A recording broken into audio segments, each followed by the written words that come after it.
De retour sur ce plateau, mesdames et messieurs, je vais rapidement dire bonjour à Julie avant que je ne parle de cette convention des rachetés, sinon j'aurai de problèmes avec elle.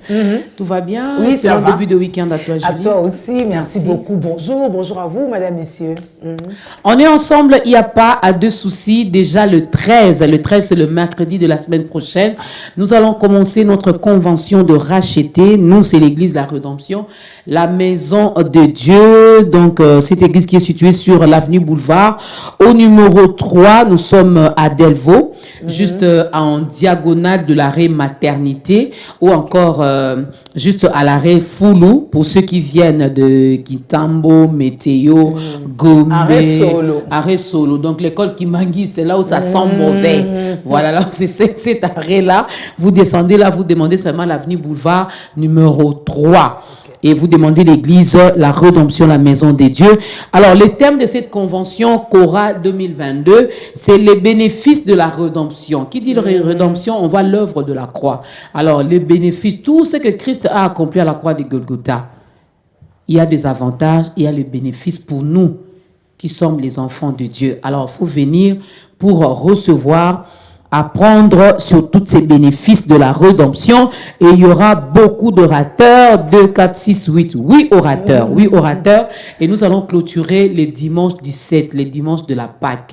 Mais mercredi, jeudi, vendredi, nous sommes là de 16h30 à 19h30, et le samedi, on va marquer une pause. Le dimanche, on reviendra les après-midi toujours, de 16h30 à 19h30, pour clôturer cette convention. Je reviendrai le lundi pour vous donner le nom des orateurs, mais il y aura également des chantres, Paul Bakenda, le frère de Michel Bakenda, les Kunda Sisters seront là, le frère... comment il s'appelle encore? Comment il s'appelle? Vanessa, c'est lui qui a chanté Lettres.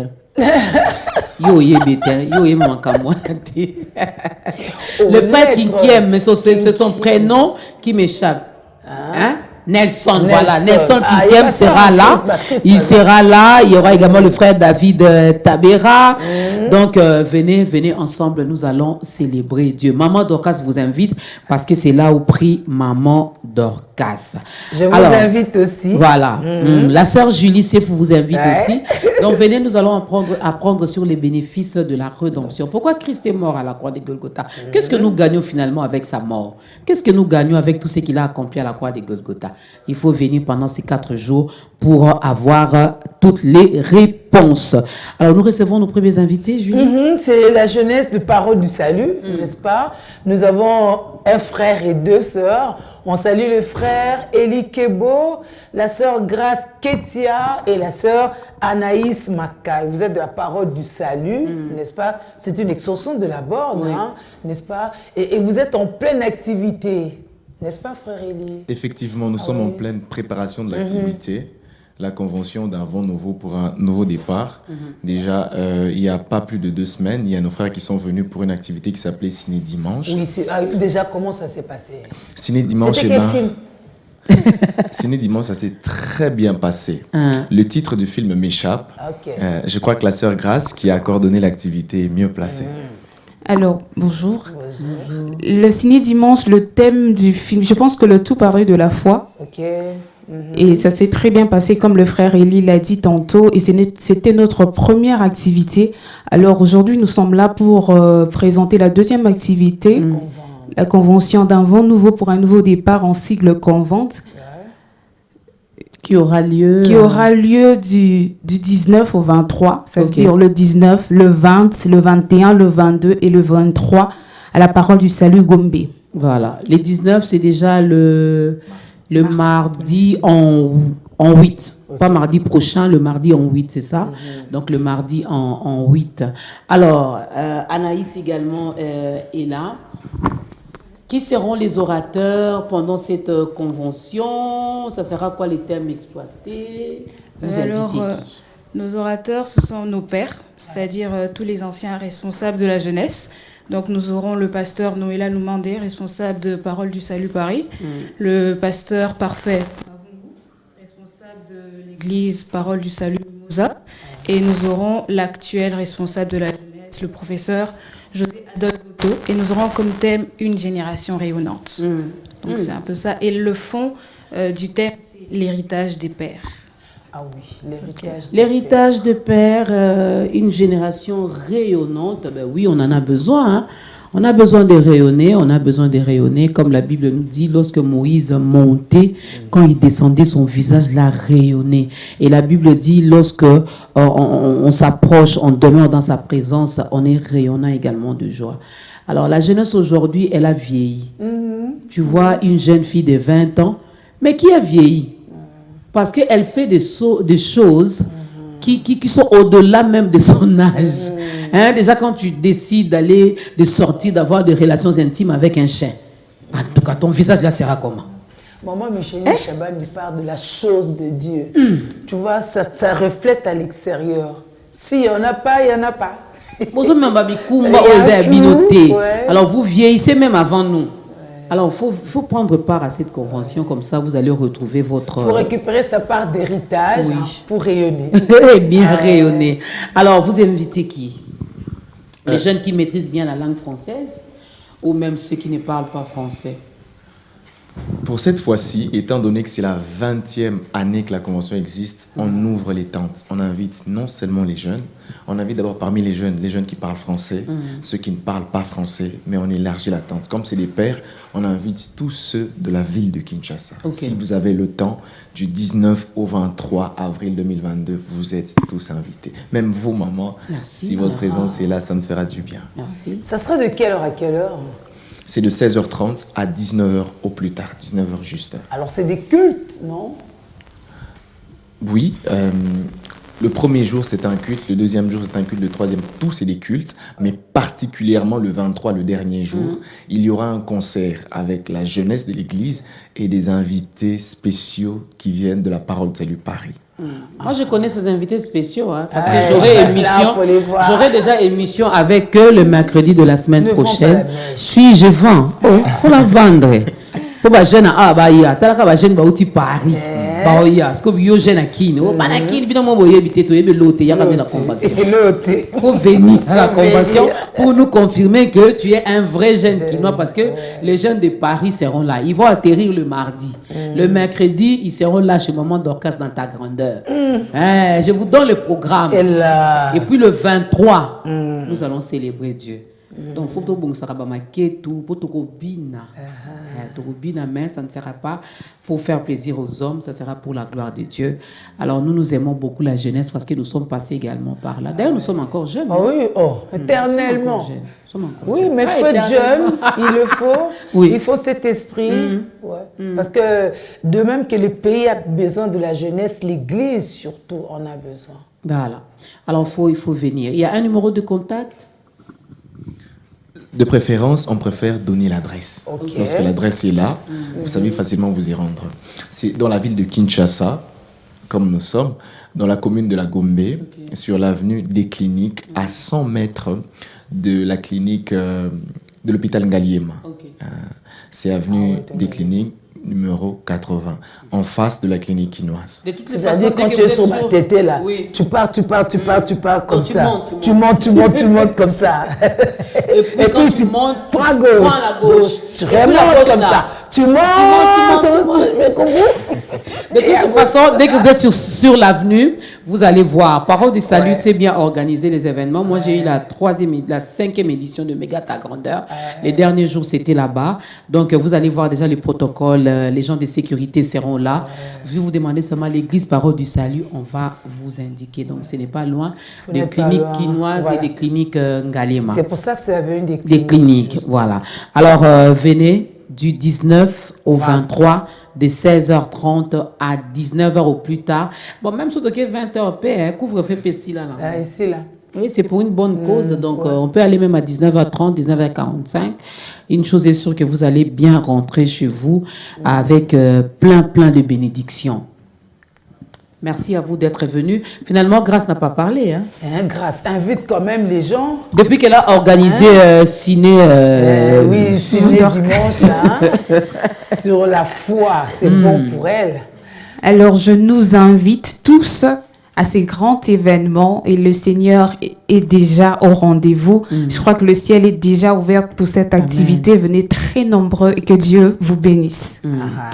Anaïs, tu parles lingala? Kayo na lingala ba lingala po biso batangala to yate mwana mwazo la na biso siko ayo kine makamuso le bina français te on a lingi Anaïs ba la lingala ne regarde pas Elie a beaucoup parlé Anaïs mon lingala n'est pas très bon. Il n'y a pas de souci. Voilà, donc, tous invité Binonion Soboya, la parole du salut Gombe à partir de 19 avril 2022. Nzambe akosala biso bien. Nzambe akosala biso bien. Bien, on a donné Nzambe akosala biso bolam. Oui, pas avec son cœur, c'est sincère, n'est-ce pas? Tu le fais en quelle langue? En dehors du français. Mité, c'est moi qui soit il. Ah, ok. C'est moi. Bah, Pamela va vous traduire. Bantu bote moko Kinshasa, mina ko invité mon convention à parole du salut. Kama ukuna temps, ukuye du 19 jusqu'à ce que du 19 au 23 et Mungu atakubariki. Atakoza na tenter, tu peux créer le temps. Bah oui. Surtout que c'est à 16h30, donc même ceux qui travaillent, vous n'avez pas de raison pour ne pas répondre à ce grand rendez-vous. C'est Dieu d'ailleurs qui nous invite. Donc vous pouvez travailler, vous terminez à 16h30, même à 17h. Allez-y, vous allez trouver, il y aura le culte qui sera encore là. Et vaut mieux tard que jamais. Arrivez même à quelques minutes de retard, là, vous aurez votre part ce jour-là. Merci à vous. Une partie, l'échantillon de la jeunesse de l'église Parole du Salut Gombe. Merci d'être venu. Le message est passé. Juste une petite transition, mesdames et messieurs, pour parler de la hausse imminente du prix de carburant.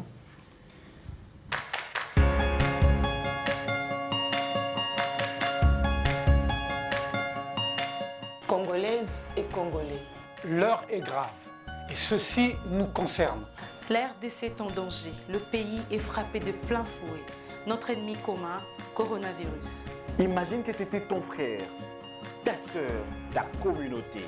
Cotisons-nous pour sauver le Congo. Soyons solidaires. Une caisse sociale, c'est une question de solidarité.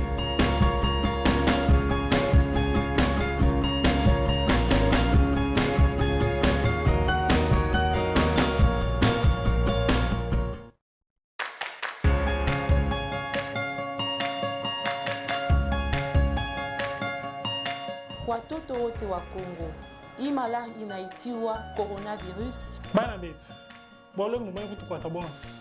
Bibi kenya bana tujisangisha hamwa, batu wana batatu kulisha mulishi wetu. Politiciens, enseignants, pasteurs, menuisiers, techniciens nyonso, etali biso. Bana betu, bana ya mboka, likamboyo, etali yo nanga. Yinu la mpang nanga ya ke, yinu la mpang nanga ya bakala, yinu la betu nyonso. Tosangisa misolo, poto sunga mboka.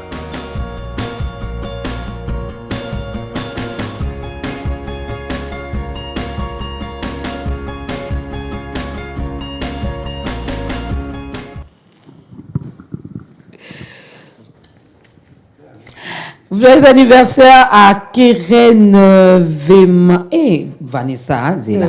Keren Vema Kondolo. Ah, on est dans le Congo central. Vraiment. Pourquoi faire souffrir l'enfant comme ça? Hein?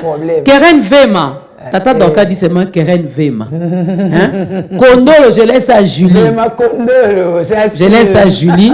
Keren Vema, joyeux anniversaire à toi de la part de tes tatas qui t'aiment beaucoup, tata Julie, tata Dorcas.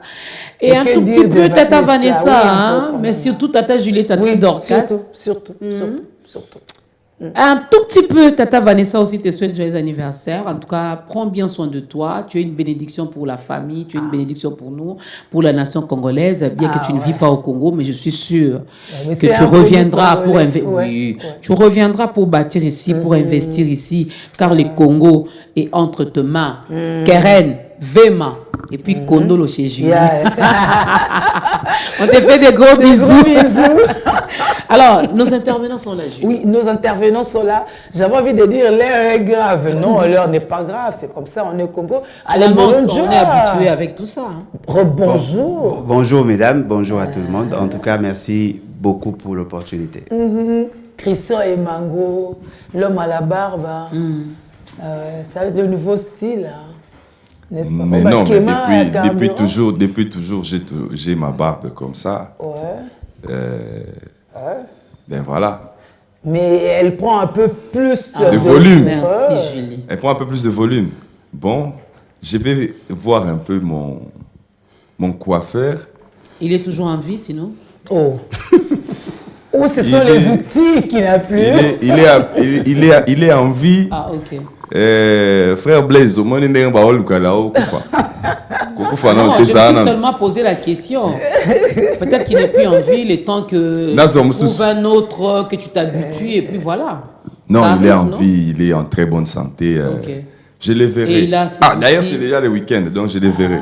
Il a ses outils avec lui. Hein. Oui, il a toujours ses outils qui sont d'ailleurs bien stérilisés à chaque fois qu'il l'utilise. Voilà, c'est... Mais il n'y a pas encore hausse des prix de ce côté-là. Mais si ça va impacter, à partir de demain, oui, on va revoir ça. Je pense que les prix de la Gillette n'ont pas encore bougé. Oui, mais ça va bouger parce que, bon, après tous les discours assez politiques qu'on nous a tenus, genre, il n'y a pas rupture, ça se passe bien, on est passé de il n'y a pas rupture au problème de logistique et tout, mais finalement, la vérité, elle, nous rattrape parce que la vérité est têtue. Mais dans cette vérité aussi, ils nous ont confirmé qu'il y avait quand même un stock. Hein? Oui, il y a un stock qui peut prendre 3 mois. Il y a ce petit stock-là même, je parie que ça va être au même rythme parce que la réalité, il faut qu'on se le dise pour qu'on trouve des solutions durables, n'est-ce pas? La vérité, c'est qu'il y a un gros souci d'argent et l'État est asphyxié cette fois-là. Il est obligé de jeter un peu l'éponge, comme on dit. Et alors, normalement, au Conseil des ministres de ce vendredi, on mettra sur la table des discussions, des décisions, des propositions de discussions pour réajuster les prix, pour voir comment on se débarrasse des miniers, pour que les miniers se prennent en charge eux-mêmes, qu'il n'y ait plus de subventions chez eux, avec l'impact qu'il y aura de part et d'autre. Mais il faudra voir le juste milieu pour maintenir quand même assez d'équilibre qui soit supportable. C'est ça la réalité. Donc on s'attend à ce que ce soir, Patrick Mouya nous dise voici le prix du carburant a été revu à la hausse. Il y aura forcément de l'impact, oui. Et c'est de ça qu'on veut parler. On veut surtout aussi décortiquer les différentes propositions formulées par le ministre des Finances, notamment pour voir, nous, en tant que citoyens, jusqu'où ça pourrait aller. Parce qu'il faut se préparer à ces chocs et prévoir l'éventualité de la résilience. Voilà. Alain Bolodjoa, c'était une situation inévitable, oui, parce que c'est le plan international, mais nous, comme d'habitude, on ne s'est pas préparé à ça. Madame, par moment, lorsque je vous suis, je me rends compte que vous valez plus que tout un gouvernement. Oh là. Parce que vous avez la capacité d'anticipation, vous prenez à bras le corps certaines questions. Et pourtant, ceux qui sont mieux payés dans l'État, qui ont des conseillers, des chargés d'études, toute une administration à leur disposition, n'arrivent pas à anticiper sur des faits aussi simples à expliquer. Voyez-vous ? Ce qui est vrai, c'est qu'il y a plusieurs effets et plusieurs faits dans la problématique du carburant. D'abord, premièrement, c'est un produit qui est consommé en masse au regard de son importance. Parce que le carburant, c'est l'une des sources d'énergie. Ça nous permet de faire fonctionner pratiquement beaucoup d'engins. Ce n'est pas seulement en termes de véhicules, il y a les groupes électrogènes, il y a d'autres équipements qui utilisent ces types d'énergie, ce qui sous-entend que nous en avons effectivement besoin. Et en tant que bien économique, sa valeur dépend de sa disponibilité sur le marché, mais aussi de sa demande. C'est-à-dire quoi? C'est-à-dire que si la demande augmente, naturellement, ça peut faire shifter la courbe. Et là, on va constater que si l'État ou l'économie n'est pas assez préparée, ça va avoir une incidence sur le prix. Nous ne produisons pas, parce que nous produisons du brut, ce qui veut dire que nous ne pouvons pas le consommer. Et fort malheureusement, la quantité produite jusque-là apparemment n'est pas maîtrisée. Et en retour, nous consommons ce qui vient de l'extérieur. Ce qui veut dire qu'il y a une valeur ajoutée sur ce que nous avons produit. Fort malheureusement, dans nos politiques, nous n'arrivons pas à bien cerner la demande, justement parce que l'économie est plus dans l'informel. Ce sont les commerçants qui consomment et fort malheureusement, dans une certaine mesure, ce qui est produit n'est pas aussi maîtrisé par l'économie, justement parce que nous sommes là dans l'informel. Vous prenez la partie Est. Je n'ai pas vu CEP dans cette grande partie. C'est vrai, il y a des bateaux qui vont jusqu'à Xangal. Mais vous prenez ici Arou, toute cette partie-là. Ils sont alimentés par des Somaliens qui viennent avec des camions qui vendent, qui desservent ceux qui sont les détaillants. Et c'est comme ça que ça entre. Vous prenez la partie Équateur. Vous prenez Mongo jusqu'à vers le sud de Ubangi, tout ça. Ça vient du Congo-Brazza et d'autres pays comme la RCA. Ça vient par des fûts. Voyez-vous? C'est-à-dire que l'économie, le fait seulement que l'économie n'est pas bien structurée, il y a des choses qui nous échappent. Mais ce qui est formel, tout passe par CEP. CEP a pratiquement le monopole. C'est CEP qui fait les transports, c'est CEP qui entrepose tout ce qu'il y a comme produit. Ce qui veut dire qu'à partir de là, CEP a une idée sur ce qu'il y a comme production. Ce qui sous-entend que si aujourd'hui l'État est secoué, c'est justement parce que la quantité qui est détenue par CEP est moindre par rapport à la demande formelle. Au regard de toutes ces réalités, en principe, on ne pouvait pas être trop secoué sur cette question, surtout en ce qui concerne la quantité gérée par CEP. Parce qu'il y a des instruments techniques. Par exemple, chez nous, il y a ce qu'on appelle l'économétrie, qui est aussi l'une des disciplines de l'économie, qui utilise 3 instruments. Vous avez les théories économiques, vous avez les statistiques, vous avez les mathématiques. Et à partir de ces modèles, le modèle économétrique, on peut anticiper sur le comportement du marché. C'est-à-dire qu'on peut savoir que dans telle période, au regard de tel élément et tel autre élément, il y aura certainement augmentation de la quantité. C'est ce qu'on appelle le modèle stochastique. C'est-à-dire que vous anticipez sur le stock. Mais le ministre a dit des hydrocarbures que justement... Madame, moi je parle économie, lui il est juriste. Moi je parle économie, lui il est juriste. Et hydrocarbures. Non mais il est juriste.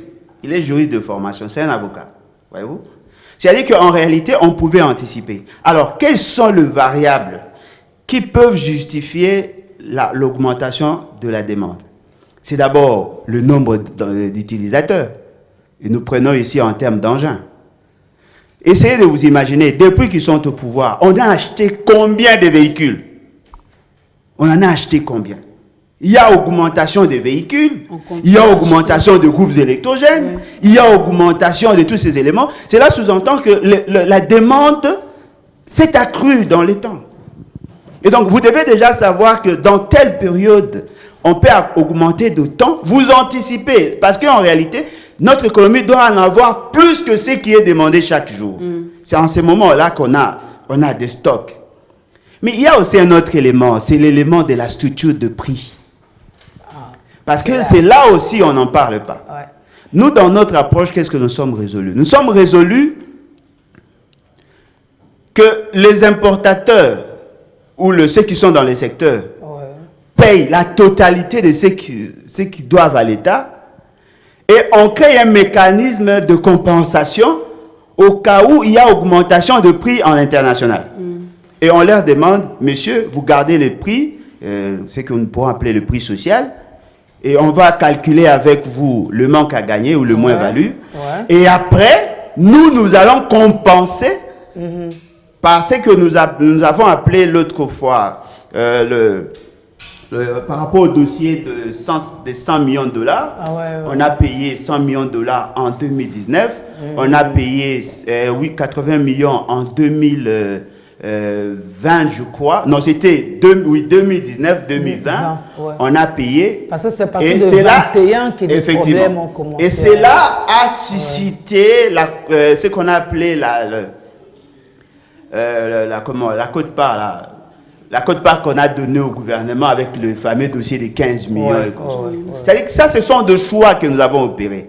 Il y a possibilité aussi de dire aux importateurs, au regard de telles données, on réduit certaines taxes pour que vous mainteniez le prix. Mais nous avons... C'est vrai qu'avec le carburant, en soi ne coûte pas aussi cher, mais c'est avec les taxes, justement. Effectivement, c'est-à-dire que dans la structure de prix, il y a des choses qui asphyxient les opérateurs. Et cela pèse sur le consommateur final que nous sommes. C'est-à-dire que ce sont des choix. Parce que lorsque vous dites que vous voulez maximiser les recettes, c'est-à-dire que vous voulez augmenter le charge d'exploitation des importateurs pour que vous arriviez à soutirer quelque chose. Mais la question maintenant, qu'est-ce que nous faisons de cet argent? Parce que si nous avons relancé l'économie, nous avons diversifié l'économie au regard de ce qu'eux payent, on pouvait déjà avoir notre capacité, n'est-ce pas, à commencer à traiter, voyez-vous, à traiter notre pétrole pour que nous arrivions effectivement à les raffiner pour l'exploitation. Alors j'ai appris malheureusement que nous, on n'a pas de société de raffinerie pour travailler sur notre pétrole à nous. Non mais exactement. Donc notre pétrole à nous ne peut pas être traité chez nous. Il ne peut être traité qu'ailleurs. Ce que nous on traite, c'est le pétrole d'ailleurs. Tout ça c'est voulu, c'est des choix politiques, mais qui nous mettent tellement à mal. Et justement, ce sont des choix politiques qui nous mettent en mal et ces choix qui devaient être réfléchis depuis plusieurs années. Chercher à mettre en place des sociétés qui puissent faire le raffinage du pétrole.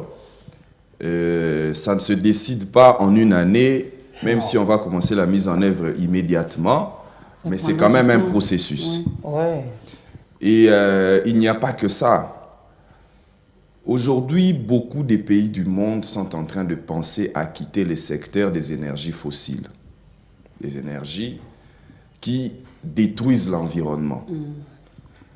Mais la RDC reste toujours dans ces calculs-là que nous devons penser au pétrole. Lorsque Bolodjo a dit ici qu'il y a des groupes électrogènes, les groupes électrogènes, c'est parce que la SNEL ne fonctionne pas. Justement. Normal. Bon, je préfère dire vraiment Pawana. Normalement. Je préfère dire vraiment Pawana. Parce que dès lors que la SNEL sera en train de fonctionner, d'abord que la SNEL, avec l'énergie qu'elle produit, est une énergie propre, qui n'a pas d'effet sur l'environnement, mais on aurait dû réfléchir encore à d'autres énergies qui ne sont pas fossiles, par exemple les éoliennes, par exemple tout ce qui va avec, pour éviter à ce que nous soyons trop dépendants du pétrole. En tout cas, ces calculs existent et ça peut se faire maintenant. On a de l'argent, on change notre façon de faire, mais on n'exécute pas. Tout de suite, ça peut se faire. Oui, mais nous préférons rester avec ce système-là où il faut attendre qu'on puisse extraire. On va envoyer quelque part, on va faire le raffinage et puis le temps que ça revienne et tout ce que ça entraîne comme coût. Alors que nous, je le dis comme ça, on devait penser d'abord à la transition écologique, comme on appelle ça. Il y en a quand même qui se retrouvent avec ces systèmes. Voilà pourquoi les choses... Oui, il y a ceux qui se retrouvent malheureusement dans ces systèmes-là. Mais il y a des moments où l'argent n'a plus d'importance.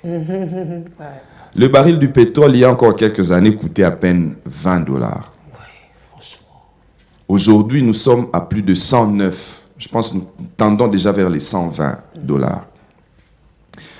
Et en interne, les jours qu'on n'avait pas, nous tous ici, les pétroles dans les... On n'avait pas le carburant dans les stations-service, même les millionnaires étaient bloqués quelque part. Oui, c'est le dimanche passé.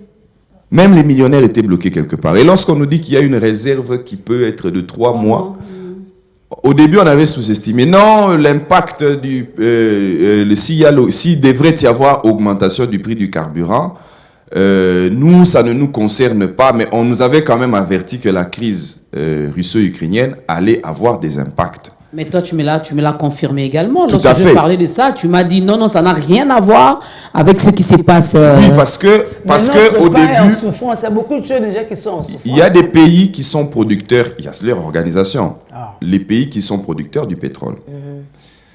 Mais nous approvisionnons pas aussi directement à travers eux. C'est-à-dire que on n'a pas, par exemple, des accords entre nous et les Qatar directement. Non. On a parfois un système qui fait en sorte que, par exemple, la société Total, c'est une société française ou anglaise. Et nous sommes dépendants, parce que comme vous remarquez d'ailleurs, parmi les stations qui ont encore des réserves, c'est par exemple Total. Oui, ouais. Or, nous, on n'est pas en train de s'approvisionner directement par le pays qui produit à son prix. Nous sommes obligés de nous soumettre à la puissance, par exemple, de Total, de ce qu'il va imposer, parce que Total s'approvisionne et il calcule tout le circuit économique qui entre en jeu. Ce qui fait que si la France se sent maintenant, sans l'impact de la crise russo-ukrainienne, nous tous, nous allons sentir ça. Moi, je vous donne un petit exemple. J'ai suivi de près le secteur du transport maritime, par exemple, qui est largement dépendant aussi du pétrole. Mm-hmm. Mais j'ai remarqué que là-bas, les prix n'ont pas du tout vacillé. Et j'ai observé ce secteur-là dans le côté de l'Orient. Vous voulez acheter un véhicule, si avant la guerre, ce véhicule-là coûtait un prix et que les frais du fret coûtaient par exemple $2000, jusqu'aujourd'hui c'est le même prix. Il n'y a rien qui a bougé là-bas. Okay. Mais je remarque que les prix du carburant, depuis hier en France, ça commence déjà à bouger. C'est-à-dire que ces pays-là n'étaient pas dépendants de la Russie, ni de l'Ukraine. Mais nous sommes indirectement dépendants de la Russie et de l'Ukraine parce que nous nous approvisionnons aussi à partir de ces pays-là. Ce qui fait que ça impacte sur notre économie.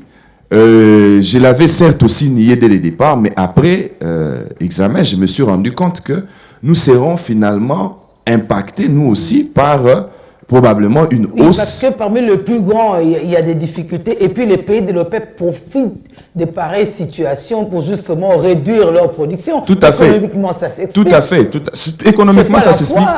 C'est légitime parce que même ces pays de l'OPEP-là, ils sont certes dans leur autosuffisance, parce que dès que ça bouge quelque part au monde, il faut prendre des précautions, à ne pas trop exporter. Voilà. C'est d'abord ça l'attitude qu'ils auront. Parce qu'ils doivent penser à leurs propres réserves. Et dès lors qu'ils s'abstiennent à trop exporter, nous autres qui aimons importer, nous serons fortement dans le besoin ici. Et la demande sera un peu plus élevée que l'offre. Ce qui va logiquement entraîner la hausse des prix. Et dire que nous, lorsqu'on va justement pour acheter, on est mis à mal par les fournisseurs parce qu'on est trop redevable. On ne paye pas comme il se doit.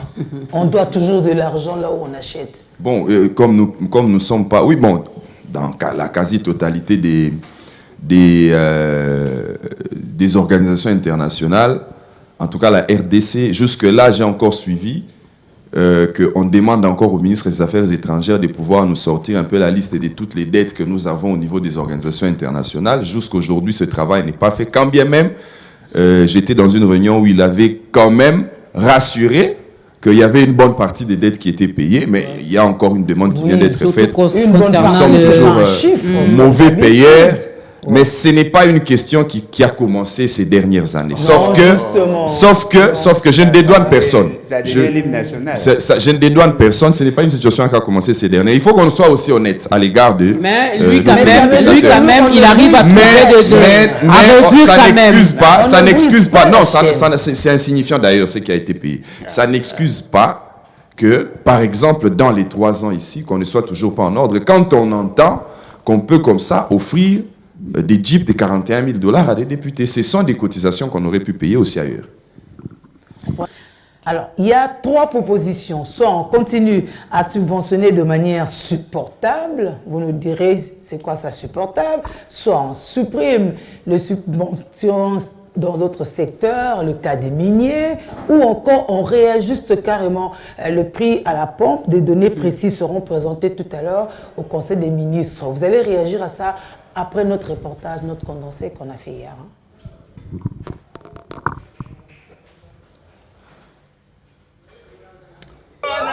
Ah, mais voilà, Assisi. De stations-service Il faut ne réagir. fléchit pas malgré les assurances renouvelées par les autorités congolaises, balayant d'un revers de la main la problématique de la pénurie de carburant. Les jours se succèdent et se ressemblent. La bataille des carburants se poursuit. Certaines stations offrent un service strictement minimum, d'autres ont carrément fermé les robinets. Dans l'un ou l'autre cas, personne n'est prêt à expliquer les dessous des cartes, alors la population jacasse. Et matite, mais ils ont mon ananté, tous au copan des anini. Et comme il est là pour se battre carburant à 4 stations, pour payer ça 1000 francs, 2000, battre que le carburant. Ce qu'on peut citer, moi, ça peut être carburant, exact, tu comprends des thés. Le choc est certain sur le quotidien et cette fois, le gouvernement congolais est asphyxié. Le litre à la pompe devrait coûter 3 485 francs congolais au lieu de 2095. Dans chaque litre acheté à la pompe, l'État paye 66%, soit 1400 francs congolais. Sur les 66 millions de mètres cubes achetés, l'État dépense près de 42 millions de dollars américains. D'où alors l'État puise-t-il cette subvention? De 2014 à 2019, il a dû sacrifier les fiscalités pour que le Congolais ne subisse pas de plein fouet les conséquences de cette crise. La République démocratique du Congo n'a pas fini de payer le manque à gagner des pétroliers, le prix continue à augmenter et la dette à s'accroître. L'État qui doit encore le manque à gagner du second semestre de 2021 ainsi que de cette année prévient le risque de croître la dette vers 1 milliard de dollars américains. D'où il faut davantage sacrifier d'autres dépenses. Il faudra être réaliste. Le ministre des Finances prévient qu'il devrait y avoir augmentation du litre à la pompe. Et le souci du gouvernement, c'est de faire en sorte que le choc soit le plus atténué possible pour les Congolais, le plus faible impact pour les Congolais, et particulièrement les Congolais les plus faibles. Nous avons trouvé une piste de solution qui va être confirmée vendredi, parce qu'il y aura des décisions à prendre. Avec mon collègue des hydrocarbures et avec la profession, nous réfléchissons pour voir comment maintenir un niveau supportable dans les stations, même s'il y a une augmentation, qu'elle soit supportable.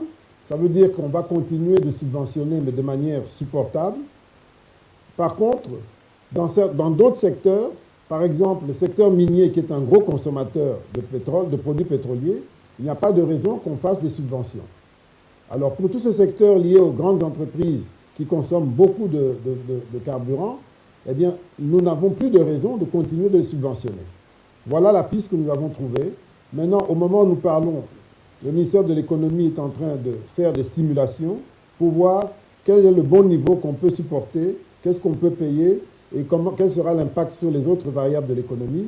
Ce travail va continuer demain avec mon collègue des hydrocarbures et moi-même et le secrétaire général de l'économie. Et nous pensons pouvoir apporter au Conseil des ministres vendredi des éléments de décision précis où on aura une annonce sur le nouveau prix à la pompe qui va très probablement bouger, mais nous espérons qu'il varie le moins possible pour que l'impact ne soit pas trop fort, et le nouveau prix pour les autres secteurs, les autres catégories, c'est-à-dire les entreprises et notamment le secteur minier.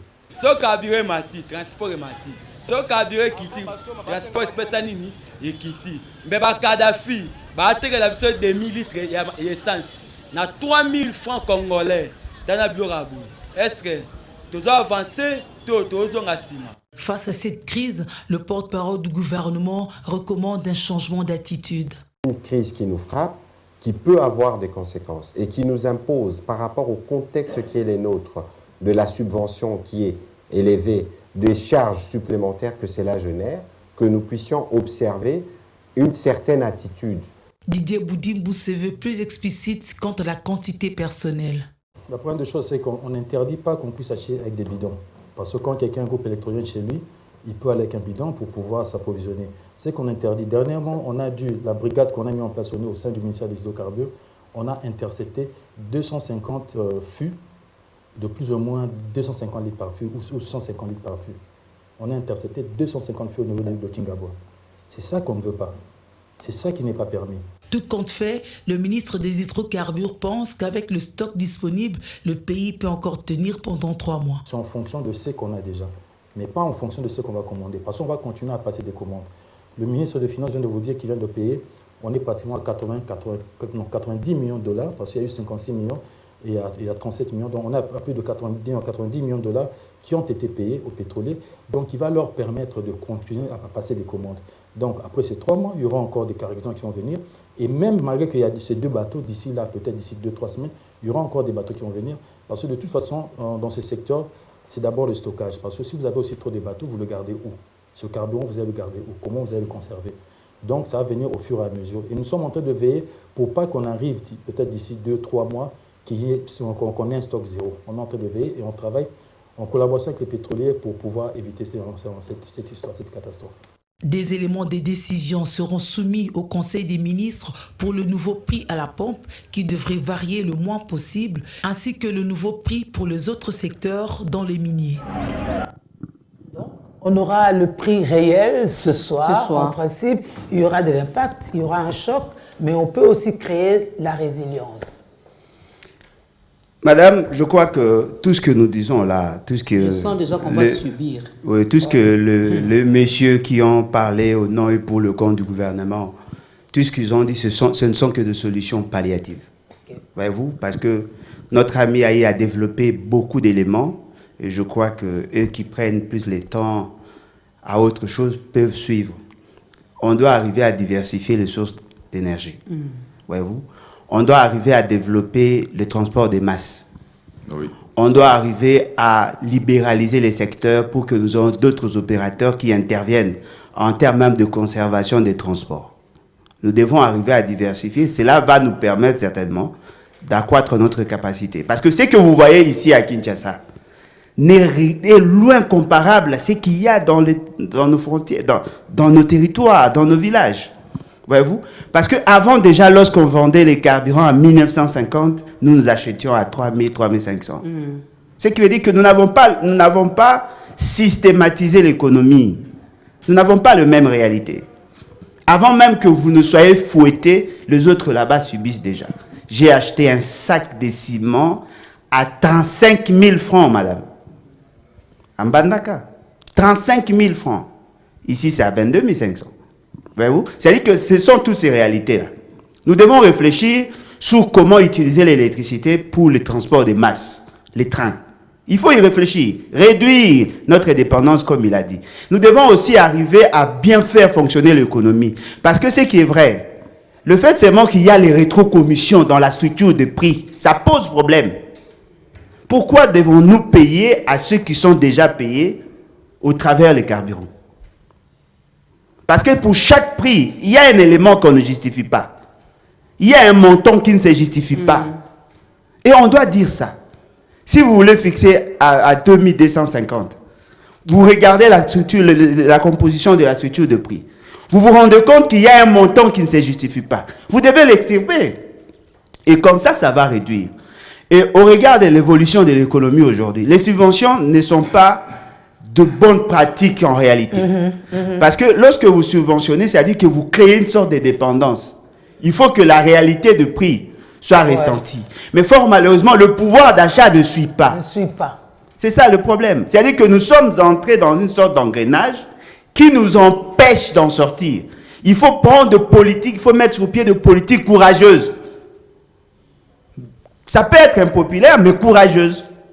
Il faut réfléchir, repenser l'économie. En ces moments-là, on va résoudre le problème. Un autre problème, c'est par rapport au fonctionnement tel que les autres l'ont dit. Là. Il y a un problème psychologique d'abord qui joue, parce qu'il n'y a pas rupture de stock. Le fait seulement qu'il y a un dysfonctionnement pendant quelques minutes. Les gens se sont dit, ah tiens, nous sommes déjà secoués. Ceux qui achètent d'habitude 5 litres par jour, par précaution, ils viennent acheter plus. Et c'est justement ce que Patrick Mouya a interdit. Il dit non, il ne faut pas faire ça. Non, on n'interdit pas. Mais qui va l'entendre comme ça? Non, on n'interdit pas, madame. C'est un réflexe d'anticipation. Oui. Voyez-vous? C'est-à-dire que lorsque vous allez au marché, vous vous rendez compte que le sucre devient de plus en plus rare. Ou pour y accéder, qu'est-ce que vous faites? Vous dites, ah, comme j'achète d'habitude, la pona bomba. Automatiquement, ça crée un effet psychologique sur tout le monde. Ah, c'est comme ça, tout le monde vient au même moment.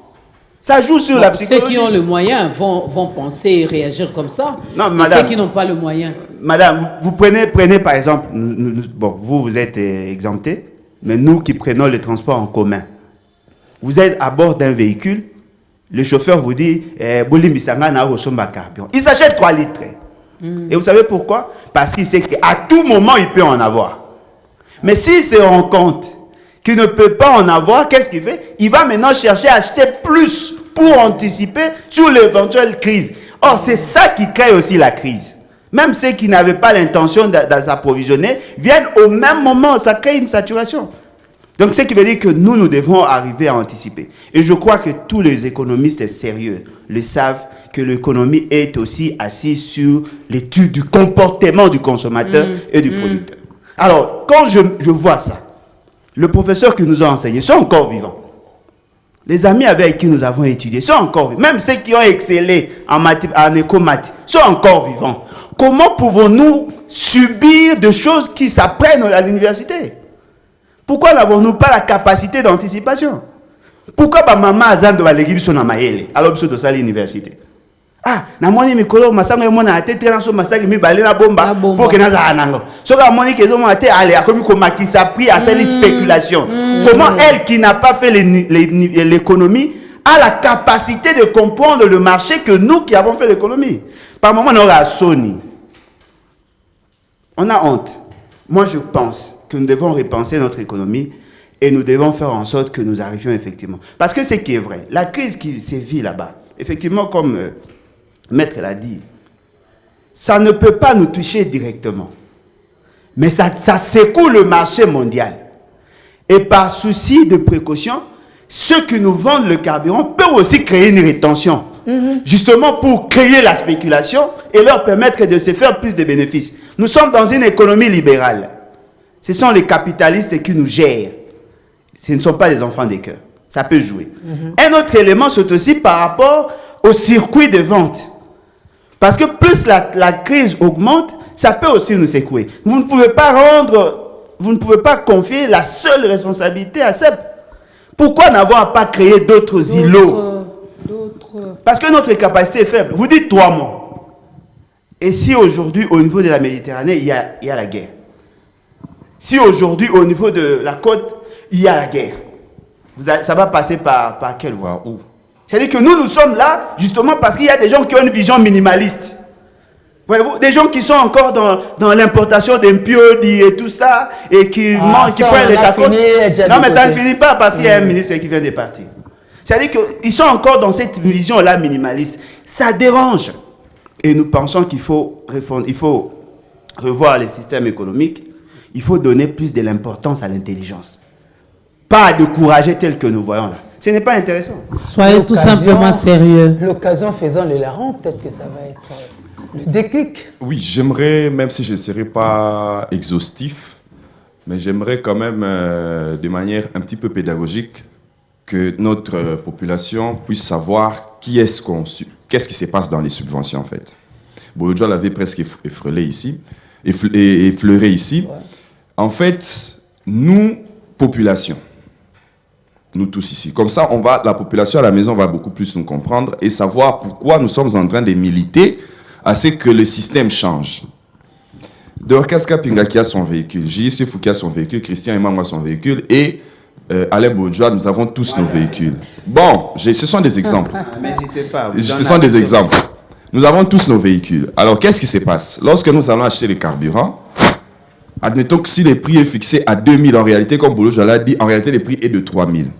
Mais nous tous ici qui avons des véhicules en haut personnel, l'État a foutu les biseaux, 1000 à l'écolo. Bateau, nous va utiliser le transport en commun. Bango baza 30, va continuer à transco moko. Transco, on attend à somba carburant, même si on a un système d'approvisionnement. Mais néanmoins, bateau nyonso bazwaka ba transport en commun. Voilà pourquoi nous militons pour que transport en commun est comme belé. On va les comprendre à la fin. Prix réel. Parce que bateau nyonso basombaka basaka ba transport en commun. Bon, on les a pris au l'état azwaka po na subvention. Oui, mais on les a subvention par exemple dans le secteur, ça veut dire que l'état a subventionné biso non bateau ba kota la Transco, normalement les prix ils attendent sous 1000 francs mais l'état foutait la bango 500 francs à l'égard il y a Transco. Mais néanmoins maintenant au étalé à l'égard il y a carburant. Tant que transport est somba, tout bus mususu paye ko somba carburant, ceux qui prient ça à 2000, le col a ça na cadre de transport en commun à fouti 3000. Pardon, à fouti 2000 alors que normalement il fallait foutre à 3000 francs. Ouais. Ceux qui empruntent par exemple avion. Oya voyage à Cana classe économique.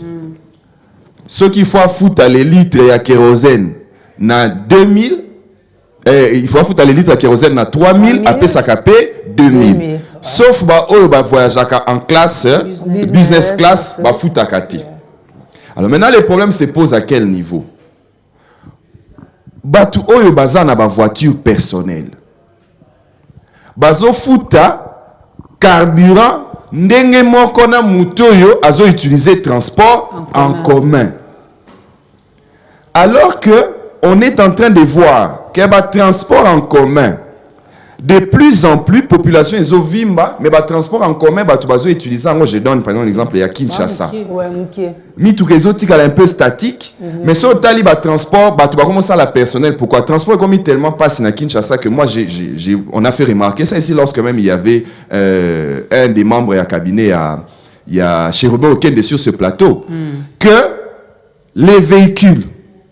J'avais donné l'exemple ici, tant où le député Bazui palissade, na septembre 2021, si je ne m'abuse. La plaque d'immatriculation pour Kinshasa 01, Ezaki Nanou, à l'époque, d'ici septembre 2021, plaque d'immatriculation, Ezaki na Ezokota, série BL. Or, pour série BL, ici, là, il faut 9998 véhicules. À peu près ce chiffre-là. Mais aujourd'hui, tu es sous una BLT. Tu côté BM déjà. Et BM, tu as déjà 6000 et quelques. C'est-à-dire que tu as un véhicule et belé na ville à Kinshasa. Maintenant, tu as un véhicule et belé na ville à Kinshasa. On peut dire, il faut utiliser politiquement pour te décourager, tu vas sur ma voiture. Tout ça, même pas pour décourager. Tout ça, en sorte que tu vas quitter tes véhicule. C'est-à-dire, il sait que s'il sort devant chez lui, il a un moyen. À côté, il se dit pourquoi je vais acheter un véhicule, ça n'a pas d'utilité. Ou pourquoi je vais l'utiliser tout le temps, quoi. Ou pourquoi je vais l'utiliser tout le temps. Ce qui fait que la personne qui veut utiliser les transports en commun, on le subventionne. Voilà. Parce que lui, au moins, à rendre l'État congolais était trop dépendant des pétroliers. Mais celui qui veut avoir son véhicule propre, lui n'achète pas le carburant à 2000. Il achète le carburant à 3000, au prix du marché. Comme ça décourage et ça fait en sorte que transport en commun. Mais si vous appliquez cette politique-là, comme transport en commun, capacité par exemple, avion. J'aime voir des gens qui sont plus intelligents. Voilà, on a appliqué, on a appliqué une mauvaise politique. N'a par exemple le transport il y a avion. Qui s'apprit, mais voyager à mingi te toza 400 000. Compensaka o ya batu so voyager. Mais si vous appliquer makambo ezara en Europe, na partout dans le monde, vous payez par les kilomètres, il y a distance. Parce que bango kuna trafic est makas. Biso trafic est raté. Si vous faites ça, vous allez nous tuer. Non, on va pas faire ça. Alors aujourd'hui, si on prend la direction, on dit non. Il faut que Batunion soit emprunter l'avion comme moyen de transport, fout à prix à carburant normalement. Parce que quand vous voyagez avec l'avion ici au Congo, vous êtes riche. Ce n'est pas donné à tout le monde. Normalement, trafic, il fallait foutre à prix à carburant tel que ça normalement pour éviter ces gagner. Or, ceux qui va sali bongo, ndenge kaka prix à avion outi ko kita, il y a bien avion outi ko kita, et ça les sous-sounines. Parce qu'il n'y aura plus de subventions dans ce secteur-là. Oui, il n'y aura plus de subventions dans ce secteur-là. C'est pour ça que on constate que nous sommes dans un cycle-là, un peu fermé. On n'arrive pas à sortir à cause de la dépendance. Donc, il faut hausse des prix, il faut ceci, et go créer dans nos grognes. Et peut-être que ce sont des mesures que nous pouvons prendre à l'immédiat. Mais même quand nous prenons ces mesures, la personne ne va payer le vrai prix du carburant. Parce que pour éviter ce qu'il y ait grogne. Oui, de manière supportable. Bon, nous payons. Nous avons 3 mois. Boulodjo l'a dit ici, je termine par là. Nous payons. Tout comme il faut payer le vrai prix qu'il fallait payer. Nous avons, semble-t-il, des réserves de 3 mois. Guerre, il y a Russie et Ukraine. Je n'ai pas apprécié ça parce que ça ne nous met pas dans les bonnes conditions. Il y a qu'à négocier. Mais bon, c'est ce qui s'est passé. Mais hier encore, la Russie a été sanctionnée dans les Nations Unies, dans le Conseil des droits de l'homme. Peut-être que ça, bon, ils sont dans les couloirs, ils savent pourquoi ils ont pris ces mesures-là. Peut-être que ça pourrait fragiliser la Russie. Il y a une discussion, une position déjà de faiblesse. Mais s'ils tiennent bien dans leurs bottes, ça va encore sa guerre. Et si cette guerre-là prend plus de 3 mois, stock nabiso kokita, c'est-à-dire que même si vous augmentez les prix, au finish, vous allez augmenter les prix là où il n'y a rien. Il n'y a rien. Alors vous avez augmenté, pourquoi? Il y a d'autres solutions à faire. Pensons à la transition écologique. Pensons à ce que Bissomoko paye. Toko Mako, extraire, awa, tout raffiner, awa, tout zala na ba réserve, qui y a l'autosuffisance. Il y a des pays. Et là, il y a des pays au monde où on dit, oh, bazan na ba réserve, il y a 300 ans, ils peuvent vivre même fermés du monde. Pourquoi nous? Nous, on dit 3 mois. Déjà, 200, 300, mais nous sommes dans les 3 mois. Alors moi, je suis quand même, je suis triste, même si Alain Bolodjoa ne veut pas que je parle de sérieux. Le lundi, j'avais insisté sur ce plateau ici. Lorsque j'entends Alain Bolodjoa, qui est congolais, lorsque j'entends Christian Emango, congolais, Julie Sefou, congolaise, réfléchir comme ça, finalement, je me pose la question, si vous avez étudié ici au pays, vous avez étudié ailleurs. Et je me pose encore une autre question. Ceux-là qui nous gouvernent, ils sont passés par les bancs de l'école ou pas? Ils ont une tête? Non, c'est juste une question. Nous sommes en train de réfléchir. Comment des citoyens si simples, permettez-moi de les dire comme ça, arrivent quand même à réfléchir, et vous, qui êtes censé prendre des décisions, qui êtes censé nous proposer des solutions face aux problèmes qui se présentent, vous avez du mal à réfléchir comme ça. C'est la politique. Non, si c'est vraiment ça la politique entre guillemets qui l'emporte. Et Matakara, on attend. Nous sommes vendredi, non? Conseil des ministres. C'est le soir, non? Qu'on aura Tomesani. Tosomba peka carburant. Moi, papa, que j'aime bien écouter ces matins. Omoni kanga journée na tangi kombo nango. Ba komisa ka mo munene ba chaka mo 300. Na minito ba Condiciango do ekomi mukuse pe mukie mais batiki yango na 300 donc kalaté il y a 5 obima oui il y a on est remplacé à 300 il y a on est remplacé à 300 Père Victoire Ezobé l'hémorroïde pour comprendre que c'est normal. Alors je posais la question à Julie, j'ai dit le ministre de l'économie a été sanctionné mais rien n'a changé. À lui seul, rien n'a changé. Non, mais ça ne pouvait même pas changer parce que ils n'ont pas attaqué le problème. Non. Ils n'ont pas attaqué le problème. C'est quand même triste. Hein. C'est vraiment triste. Rien ne pouvait changer parce que on lui a reproché Makambo Yabampiodi. Makambo Yabampiodi, je ne sais pas comment ça s'est passé dans les conseils des ministres, mais Makambo Yabampiodi n'a rien à voir avec les ministres de l'économie. Encore que Makambo Yabampiodi, c'était conjoncturel, c'est-à-dire Bampiodi wana où il fallait yawana le stock là. Et il y a des arabes pour décembre, c'est-à-dire après décembre, même si bah après décembre bah prix le problème est Zalaki Bosoma Babato. Kosoma Babato, ça ne relève pas du ministre de l'économie. Botiango na mai et bandako pêché, ça ne relève pas du ministre de l'économie. Le problème, c'est tout le gouvernement. Une décision du Conseil des ministres. C'est le Premier ministre qui va nous montrer les chambres froides où on vend ces poissons-là. Mais lorsque ça barde, c'est un seul individu qui va venir. C'était pas en tout cas la sensationnelle. Et madame, il y a un autre élément que nous devons intégrer. Ça sera votre dernier mot, Alain? Merci. Non, pour l'émission. Pour aujourd'hui, oui. Pour aujourd'hui. C'est-à-dire quoi?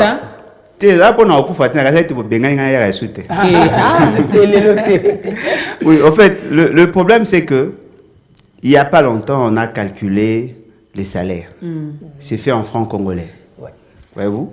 Et on suppose qu'en faisant ça, ils ont tenu compte du pouvoir d'achat et l'indice de prix sur le marché.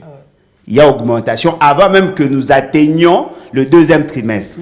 C'est-à-dire que l'argent qui était prévu dans le budget n'a plus le pouvoir libératoire que ce qui a été calculé. Automatiquement, tout ce que vous voyez là comme des agents qui émargent dans le budget deviennent pauvres sans avoir encore perçu leur argent. Ça, c'était avant le problème du carburant. Le carburant va amplifier la question de hausse des prix. Automatiquement, le pouvoir d'achat va pratiquement disparaître. Donc, ce qui veut dire que c'est maintenant là qu'ils doivent réfléchir. Ne réfléchissez pas seulement par rapport au carburant. Réfléchissez par rapport au prix des autres denrées et par rapport à la rémunération des agents publics. Bouchaki, 350 000. À l'époque, ils pouvaient s'acheter un sac de tout ça. Aujourd'hui, les sacs de maïs se vendent à 60 000. 60 000. Bon, les 25 sacs de semoule se vendent à 60 000. Lorsqu'il y aura un impact de prix, ça peut arriver à 65, voire même 70.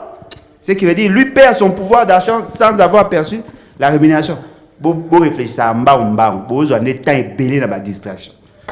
Justement, mon dernier mot, c'est j'entends ces derniers temps un discours construisez chez vous, construisez chez vous. Non, c'est pas les construisez chez vous. L'État doit construire partout. L'État doit construire partout. Parce que la province du Sankourou n'a pas de station-service. Kounezarati. Toute une province, station-service, Ezate Kadhafi na Kadhafi.